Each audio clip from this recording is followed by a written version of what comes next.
সারা বছর ধরে এই একটা পুজোর অপেক্ষাতে বসে থাকি, কি না একটু নতুন জামা কাপড় কিনবো।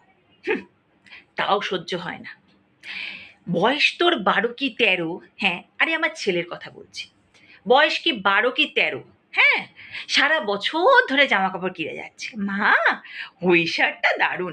মা, ওইটা নতুন ট্রেন্ডস বেরিয়েছে। ওই জিন্সটা ভালো। আর ওই যে ফাটা মতন যে জিন্স, ওইগুলো বেশ ভালো। আরে বাবা, দিতে দিতে আমি ফতুর হয়ে গেলাম। আর আমি কোথায় বললাম, বাবু একটু চ না বাবা, পুজো তো দোরগোড়ায়, আমার তো একটা জামা কাপড়ও হয়নি বাবা, তা পুরোনো ছেঁড়া জামা কাপড় পরে ঘুরবো? বলে কি, তুমি আর কত পরবে? তোমরা আলমারিতে তো ঠাসা শাড়ি আর জামা কাপড়, ওগুলো পরেই কাটিয়ে দাও। যে সারাটা জীবন কষ্ট করে দিল, তাকে এই বলা?